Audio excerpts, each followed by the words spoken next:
Hey everybody, I've been trying to tape all day and I finally got around to it, but anyway, I know I have a mess here. But let me tell you what I'm working on. I'm going to show you how to make these little tank tops. I got the pattern from Kyla's outfit. She came in this, I think it was Kyla. She came in this little t-shirt, so what I did is I just pretty much took the pattern right off of the blouse, little tank top, and I put it on pattern. I've got two different versions. I've got one that's got a low underarm and one that's got the high underarm. And that just depends on how high, if you want any of the t-shirt to overlap or bend under the arm itself. You can make the high top, you can make the higher underarm, then the lower underarm where you're not going to have any of that. This is one of the low ones. Well, it also depends on how you tie it on, too. So anyway, here's the two tank tops. One's for low underarms and one's for higher. One you can, as far as the length goes, you just add more. Or the American girls are a little bit thicker through the body than the Journey girls, so you can just add on to the end here with your Velcro. But anyway, I'm going to show you how to do this. There's so many variations. You can use the same pattern and come up with a whole bunch of different things. Here's Kelsey. Excuse me. I made Kelsey's a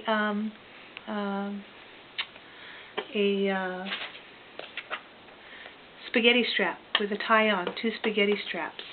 I guess you could make it completely and seal it without Velcro and just make it a circle, and she can put this on just pulling it up like a pull-up blouse without even using the Velcro.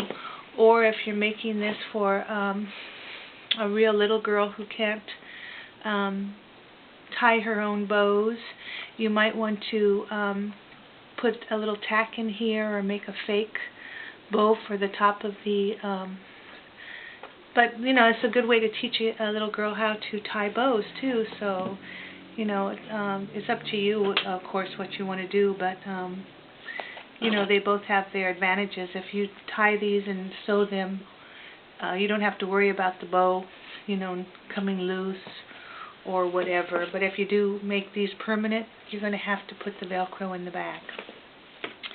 So this is a regular t-shirt. This was one of those t-shirts I got in Austin. I didn't sew the let me take it off.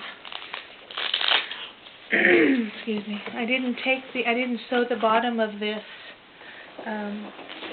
t-shirt. I just put my pattern on the bottom of the t-shirt and I used the seam that was already there, so I saved myself having to sew this bottom seam. I did the same thing on, here is, excuse me, I don't know what's wrong with my throat lately. Here is Meredith, and I did the same thing on hers. I bought a pair of Dan-skin workout slacks, or pants, whatever you want to call them. And I had to cut them because they were too long. I didn't like the way they fell on my leg. So what I did is I just cut the bottom of the pants off. Instead of throwing the fabric away, I made a little black tank top with that leftover fabric from those pants. This is I was in Branson with my husband, and we were at some of the thrift stores, and at the time I knew I was going to be making t-shirts for the dolls. So I went through all of the t-shirts that they had, and I found a bin that had t-shirts 3 for $1, and some of them weren't in bad shape. So I actually, this Pierce Arrow is actually a theater in Branson, and basically what that is the logo that came off of the front of this t-shirt I got. It was, you know, the little patch that's usually on the right side in front of the t-shirt. So here's the back. And so what I did for this one is I made her a tie in the back, a little tie in the back with two spaghetti straps. And then I still put the Velcro in this one. And these are just her Calvin Klein tights. But same thing.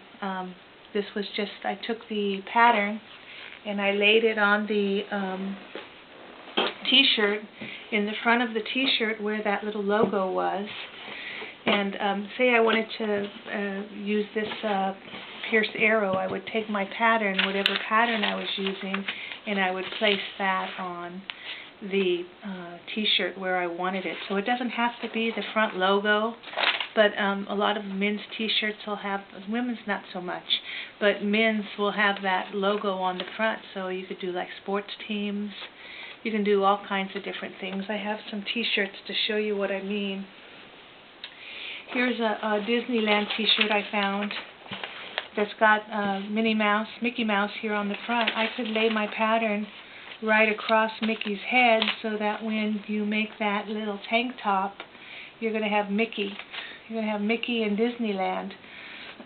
I could do it where I could have Disneyland right across the arch of the tank top.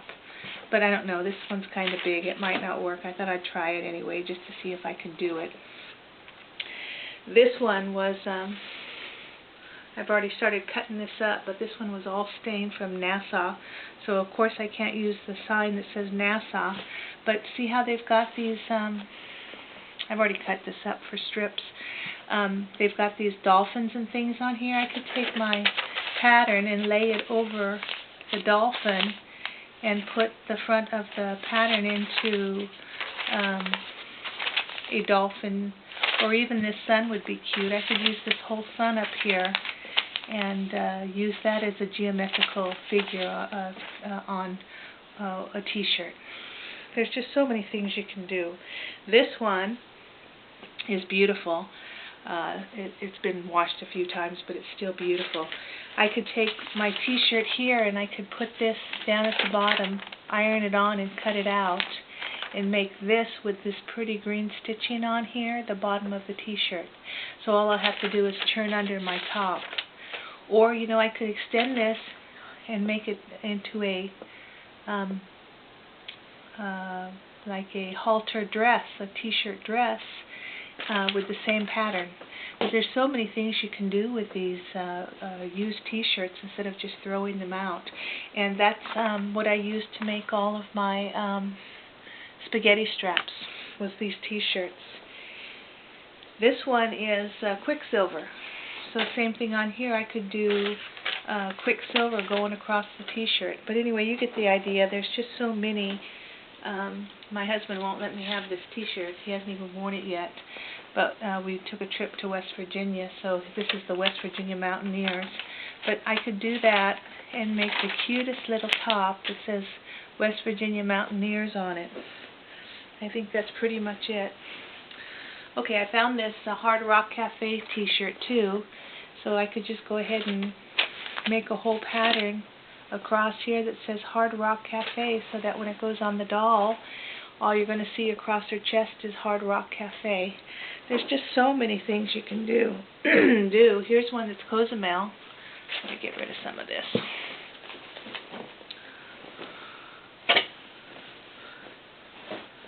This is Cozumel, and it's got that nice, I forget what they call it, embroidery on the back. But you could still use these. If you can find these kind of t-shirts at your thrift stores, you can still use these designs as part of your shirt.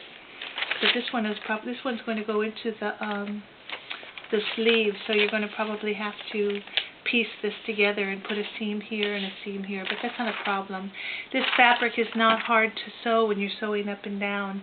It's when you're sewing across the ribbing or across the stretch part of the t-shirt is where you run into a lot of problems with sewing these. But anyway, that was the spaghetti strap that has the halter on it. This is the same exact pattern. I used the rest of that, this was the back of that tankini. And on this one I cut whatever I had left over into strips. So this is what I used for the pants, and then the back of the tankini I just cut it into strips, which I made a little bit longer. and this is what I used using for those barrettes. But I cut these into strips, and then I just sewed them around. It's the same exact pattern, but it's just another blouse that goes with these pants. So I sewed them all together. With the strips, I put a little seam in all these little strips, and then I put a gathering stitch, and I gathered it, and I spread it out evenly across the top of the pattern, and then I just stitched it on with a regular zigzag. And it's really cute. It probably would have been cuter if I would have just made it a little bit smaller, but it's okay. It was my first attempt. Another thing you might not have to do either that I did is you can stop that ruffle before you get to the Velcro, so you don't have it on this side, but on this side you probably want that to go all the way, so that when you do make your connection there, it looks like it goes all the way around. I was thinking about putting some kind of design in here, like I had some hearts and stars and maybe some crystals, but then I thought if I wanted to put a skirt on here, I wouldn't want all that there, so I'm just going to leave it the way it is. So that was that tank top. So here is that tank top would have looked better, I think, on the Madame Alexander dolls, because she's got that. Madame Alexander's a little bit wider than the Journey Girls. She's like 4 inches from side to side. I think the Journey Girls are only like 3.5. But she would look good with that ruffle on the top of her blouses, because she sort of like caves in a little bit on her chest area. I don't know if that's typical of a Madame Alexander doll, but she does have that cave in on the back. This was one of the first ones I've made, and I used that really, really thin t-shirt fabric. I don't know if you can see, but it's the kind that you can actually almost see right through. But it still works, and it looks cute on the dolls. But same thing in this case. I used the bottom of the t-shirt, so I didn't even have to put in the bottom. I just did the top one. I sewed this without using that plastic elastic inside the casing, and it was kind of difficult. But it was just a regular zigzag. But now that I know how to use this plastic elastic, the clear elastic on these t-shirt fabrics, or the knit fabrics, they're a breeze to make. You have no trouble whatsoever. And you still have a stretch, but it stabilizes the stitching, so you don't have any problem sewing. This one I sewed top and bottom with the clear elastic, and it's just great. I mean, I just love it. It just makes it so easy to sew on this knit, and it looks good on the front. So anyway, I'm going to show you how to do that. Here's the ribbed, same thing with the rib. This is that ribbed one I made. This is with the rib, you know how much stretch rib does, but I put the elastic in, and I got a perfect seam here, and on the bottom also. Perfect. And this one is that acetate lycra. This was one of the first ones I made too, and I didn't know about the elastic yet. So I just, instead of making a big mess on my sewing machine, I actually hand sewed the seams in this one. I did these on the machine, but I actually hand sewed this. But it was such a small amount of stitching, and it looks so pretty without any kind of stitching in the front. And it only took me, I don't know, not even 15 minutes to sew that up by hand. So, and it looks nice on the doll. So don't think you have to sew everything by the sewing machine. You don't. You can sew it by hand. So anyway, another thing I was going to mention is these strips. If you're going to use the old tankinis, I could cut this in half and make this my spaghetti straps, and then use that as a hook on the back of the doll tank top. And you could do that also, and that would be really cute. And you can coordinate your color fabrics. I almost put this on that other blouse, but then I decided to go ahead and try the using the stripes instead. Another thing I want to say is don't throw out your leftover fabric from your tankinis if you're going to cut some up, because this is the stuff that makes perfect underwear for your doll. So we can make some underwear. Somebody asked me to make a video on underwear, and I'll get to it real soon. Another thing you want to do is if you're going to cut up your t-shirt, save your ribbing, because you can always add this back onto your doll clothes. There's no sense throwing it out if it's still perfectly good, because you can put this around, make those muscle t-shirts. You can do the collars around your doll's neckline, and I'll show you how to do that on a video. One thing on all these t-shirts, I save the sleeves. You can save the sleeves off, and when you save the sleeves, this is where I got all these. This is a medium sleeve shirt for the, I think you might have seen this in one of the fashion shows. I did this when I did the pants, but this was like a 3/4 sleeve, and this one is just a little tiny regular sleeve. Yeah, it wasn't a mini sleeve. It was a regular sleeve. But this is what I used when I was doing those leotards. But anyway, I saved these so I can show you how I did one of these in case you want to make one of these as an over blouse for one of your pair of pants. But it's very simple, and it's all done just using the sleeve. I have other t-shirts that are colored, so I'll get one that's not white so you can see how easy it is, because you're not going to see the stitching on here with the white thread.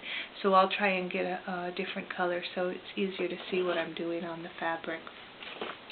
But okay, another thing is I tried that